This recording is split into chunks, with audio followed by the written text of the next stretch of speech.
اعوذ باللہ من الشیطان الرجیم بسم اللہ الرحمن الرحیم۔ السلام علیکم۔ ختم نبوت پارٹ فرسٹ کے ساتھ حاضر ہیں۔ سب سے پہلے ایک چھوٹی سی وضاحت کہ مسلمانوں کو مرزا غلام احمد قادیانی یا احمدی قادیانی مذہب سے کوئی ذاتی رنجش یا مخالفت نہ ہے، بلکہ اسلام اور مسلمانوں کی ہر اس شخص سے مخالفت دشمنی ہے جو دعوی نبوت کرے گا، کیونکہ آپ صلی اللہ علیہ وسلم کے بعد کوئی نبی نہیں بن سکتا۔ اسلام کے مطابق آپ صلی اللہ علیہ وسلم آخری نبی و رسول ہیں، ان کے بعد کسی کو نبوت نہیں ملے گی۔ مرزا غلام احمد قادیانی تقریباً 1890 تک اسلامی عقیدہ پر تھے۔ دعوی نبوت کے بعد نبوت کے جاری ہونے کے متعلق تحریفات کی کہ آپ صلی اللہ علیہ وسلم کی پیروی کرنے سے کسی کو بھی نعوذ باللہ نبوت مل سکتی ہے۔ اسلام کے مطابق ختم نبوت کو نہ ماننے والا اسلام سے خارج ہو جاتا ہے، کیونکہ ایسا کرنے والا اللہ و رسول صلی اللہ علیہ وسلم کے فرمان، قرآن و حدیث کا انکار کرتا ہے۔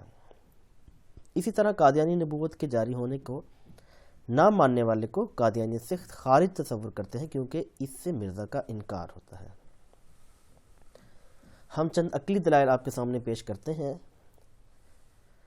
سب سے پہلے، کیا آپ صلی اللہ علیہ وسلم نے اپنے کسی صحابی رسول صلی اللہ علیہ وسلم، اولاد رسول و بطول یا کسی امتی کو دعا دی کہ یا اللہ اسے میرا امتی بنا دے، یا میری امت میں زیادہ سے زیادہ نبی بنانا، یا امت کو نبی بننے کی ترغیب دی ہو کہ ایسا کرنے سے تم بھی نبی بن سکتے ہو؟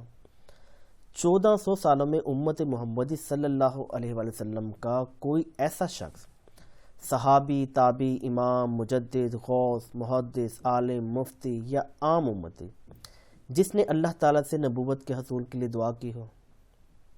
کیا 1400 سالوں میں امت محمدی صلی اللہ علیہ وآلہ وسلم میں کوئی ایسی ماں ہے جس نے دعا کی ہو یا خواہش کی ہو کہ انشاءاللہ میرا بیٹا بڑا ہو کر نبی و رسول بنے گا؟ نعوذ باللہ، جیسے کہ اکثر مائیں کہہ دیتی ہیں کہ میرا بیٹا عالم، مفتی یا ڈاکٹر بنے گا۔ بہت سی قرآنی آیات موجود ہیں جو ظاہری و اشارات میں بتاتی ہیں کہ آپ صلی اللہ علیہ وسلم آخری رسول و نبی ہیں۔ اس کے علاوہ صحیح بخاری، صحیح مسلم و دیگر احادیث کی کتابیں واضح بتاتی ہیں کہ آپ صلی اللہ علیہ وسلم آخری نبی و رسول ہیں۔ اس کے علاوہ لا نبی بعدی زبان زد عام مقبول حدیث ہے۔ 1400 سالوں میں ختم نبوت سے متعلق ان قرآنی آیات کے بے شمار اصحاب، تابعین، تبع تابعین، مجددین، علماء وغیرہ نے ترجمے، تشریحات کی۔ 1400 سالوں سے بے شمار لوگوں نے ان آیات اور احادیث کو اپنے بیانات، کتابوں، پیغامات میں کوٹ کیا، حوالہ جات دیے۔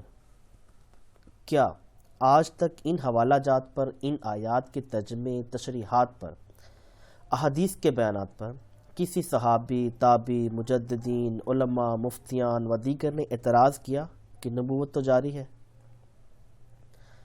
آپ صلی اللہ علیہ وسلم نے فرمایا میری امت میں ایک فرقہ حق پر قائم رہے گا۔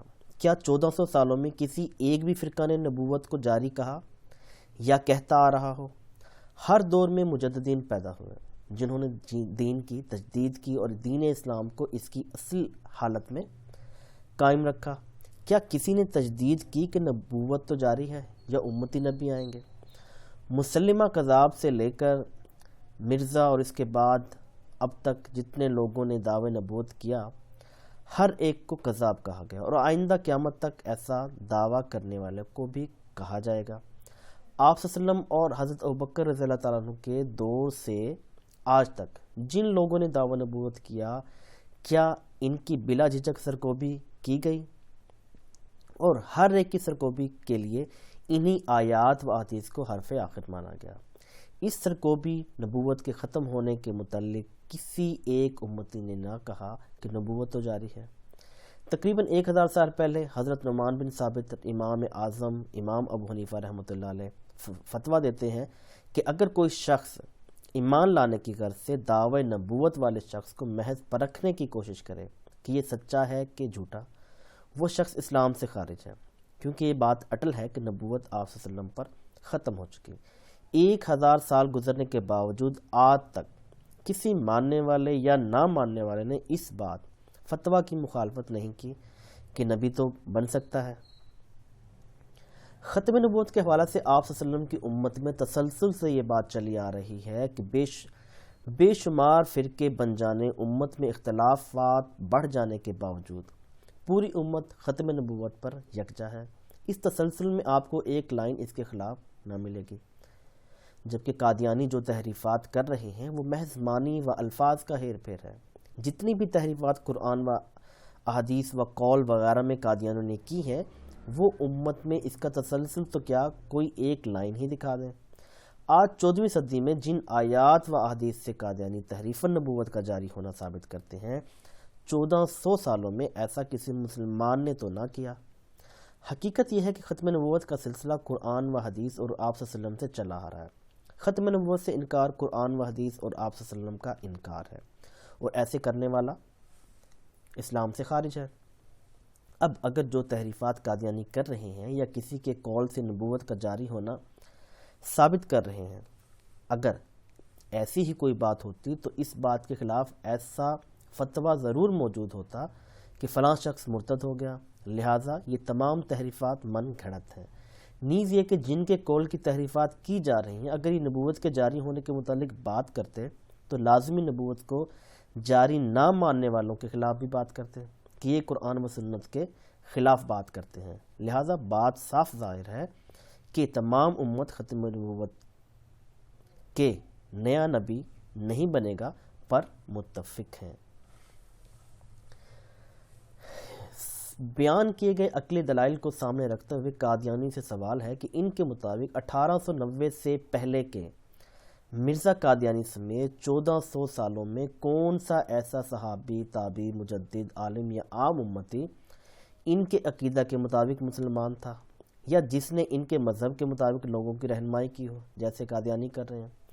کیا 1400 سالوں میں کوئی صحابی، تابعی، مجدد، غوث، عالم یا عام مسلمان اتنا بھی ایمان والا نہ تھا کہ کسی عام سے مربی یا عام قادیانی کی طرح نبوت کے جاری ہونے کا دفاع کرتا؟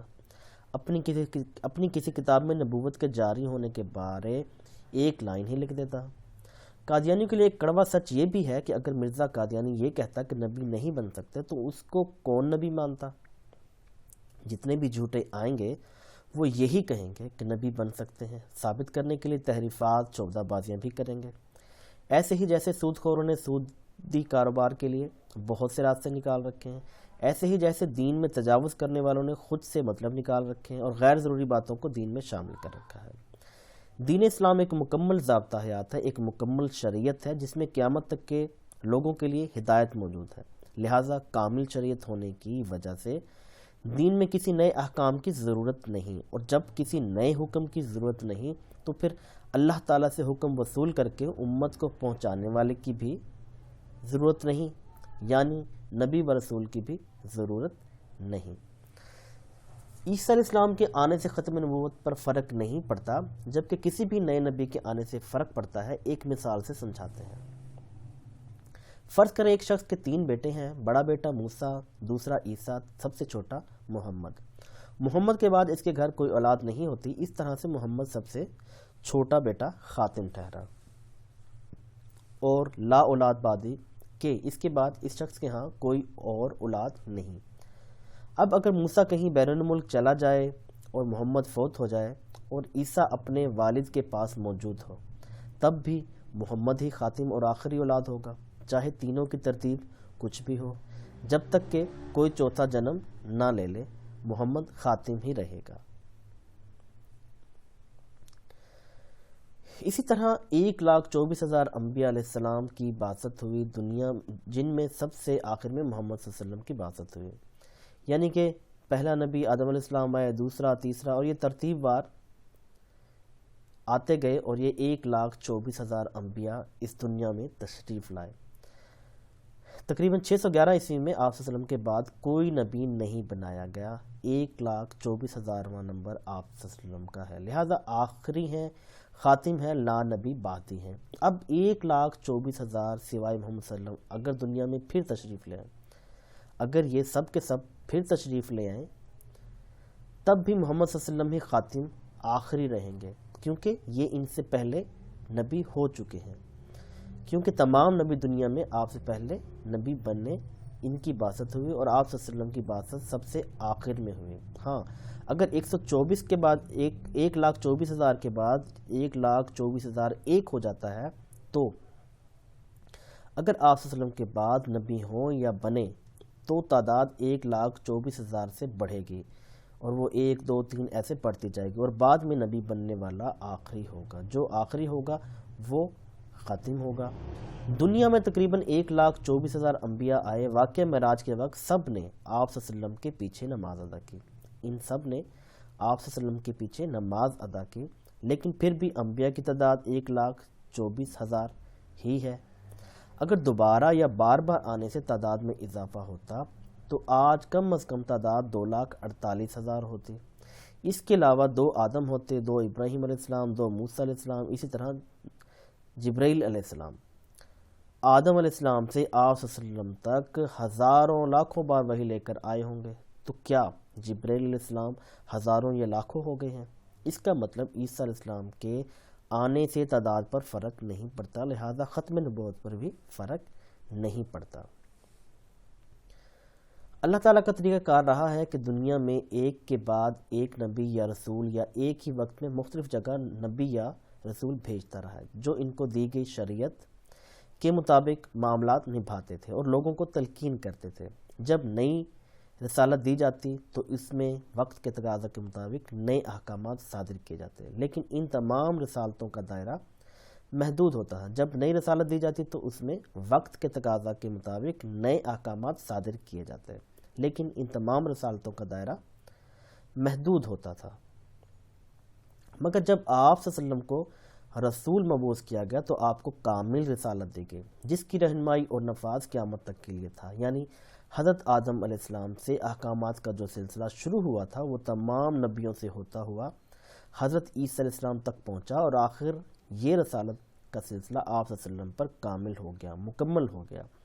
اس لیے آپ صلی اللہ علیہ وسلم نے اصحاب رضی اللہ تعالیٰ عنہ کو فرمایا کہ آج یہ دین مکمل ہو گیا اور میں نے دین تم تک پہنچا دیا، اب غائب تک پہنچانا آپ کی ذمہ داری ہے، کیونکہ اب اور نبی نہیں ہے۔ یعنی اس رسالت میں قیامت تک کے لیے ہر انسان کے لیے رہنمائی موجود ہے، اس لیے کسی نئے نبی کی ضرورت نہیں، اور کوئی پہلے سے موجود نبی اس رسالت پر ہی عمل کرنے کا پابند ہوگا، جیسا کہ احادیث سے ثابت ہے کہ حضرت عیسیٰ علیہ السلام خود بھی اسلام پر چلیں گے اور اس لوگوں کو بھی اسی دین پر چلائیں گے، اور اسی کے مطابق فیصلے کریں گے کہ نہ کوئی نئے احکامات پائیں گے، کیونکہ اگر نئی ہدایت کی ضرورت پڑتی ہے تو یہ رسالت کامل نہیں رہے گی۔ ختم نبوت کے دیگر ویڈیوز میں ہم ختم نبوت کی آیات و احادیث پر بات کریں گے اور قادیانی تحریفات پر بھی بات کریں گے، تو ہماری دوسری ویڈیوز دیکھنا نہ بھولیے گا۔ انشاءاللہ پھر ملیں گے۔ اللہ حافظ۔